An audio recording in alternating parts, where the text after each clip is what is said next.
So, one way of conceptualizing yourself is that you're one speck of dust among 7 billion. And when you conceptualize yourself that way, you might think, well, what difference does it make what I say or do? And that's actually quite convenient for you, because if it doesn't matter what you say or do, then you don't have any responsibility and you can do whatever you want. The price you pay for that is a bit of nihilism, but if you don't have to shoulder any responsibility, that's a small price to pay. That's the underground motivation for nihilism. But the other way of looking at it, and this is actually the accurate way of looking at it, is that you're in a network. You're a node in a network, and so you can do a little bit of arithmetic very rapidly and just figure out how powerful you are. You know 1,000 people. You're going to know more than that over the course of your life, but let's say 1,000 for the sake of argument for now. They know 1,000 people. That means that you're one person away from 1 million people and 2 persons away from 1 billion people.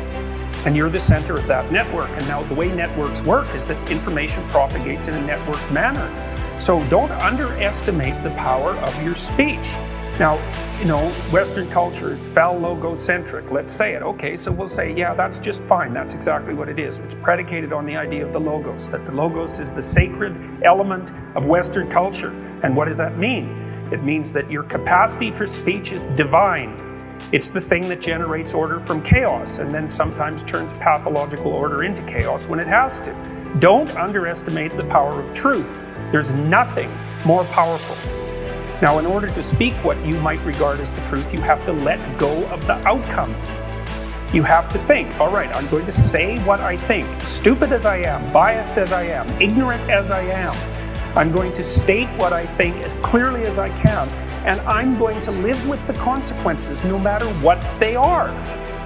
Now, the reason you think that's an element of faith. The idea is that nothing brings a better world into being than the stated truth. Now, you might have to pay a price for that, but that's fine. You're going to pay a price for every bloody thing you do and everything you don't do. You don't get to choose to not pay a price. You get to choose which poison you're going to take. That's it.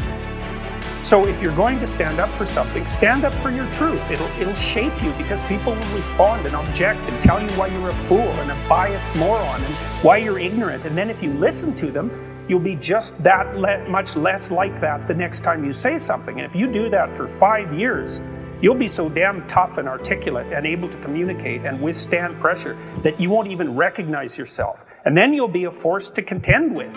And you don't get to wait until... Because I get letters like Gad Saad gets all the time too, from faculty members in particular, and they say, well, when I get tenure, it's like, then they think, well, when I'm an associate professor, and then they think, well, when I'm a full professor. It's like, if you're a professor already, you're like the most protected person in the history of the planet, and you need, well, okay, but one of the things that indicates is that it's almost impossible to provide people with enough protection so that they feel safe to speak. Okay, so we'll address that directly. It is not safe to speak, and it never will be.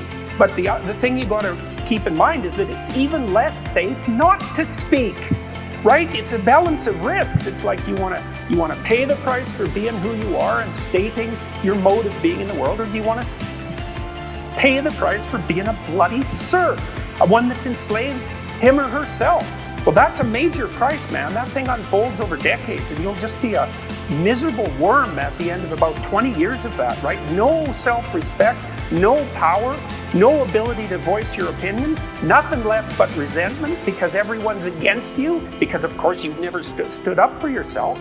It's like, say what you think carefully, pay attention to your words. It's a price you want to pay if you are willing to believe that truth is the cornerstone of society. And in the most real sense, if you're willing to take that leap, then tell the truth and see what happens. And nothing better could possibly happen to you. There'll be ups and downs, and there'll be pushback, and there'll be controversy and all of that, but it doesn't matter. The truth is what makes the world, the truth is what redeems the world from hell, and that's the truth. And we saw plenty of hell over the last 100 years, and we haven't learned a bloody thing from it. It's like, wake up, tell the truth, or at least don't lie, and that's a start. And you got to understand that's a risk. But I have one more brief thing to say about that. So, I said what I had to say back in September, and I'm sure that I could have done it better, and many people have told me how I could have done it better, although it didn't mean they would actually do it. My job was at risk, serious risk, for about 2 months, and it destabilized my family, who've been very brave about this. So, thumbs up to them, man. They've just stood by me. But here's the optimistic news, is the university has left me alone completely. I shook hands with the dean 2 weeks ago. We're on friendly terms. They don't want this to go any farther than it has already. The students were tremendously welcoming when I came back to teach in January. I haven't had a single negative incident at the university. And I've received thousands of letters from people all over the world, all of which have been in support. I've received 2 negative letters. That's it. 2. So the people have an inchoate longing to have the sort of thing that we're talking about articulated. And so don't be thinking you're alone. It's just that people can't talk, they're afraid to talk, or they don't know what to say.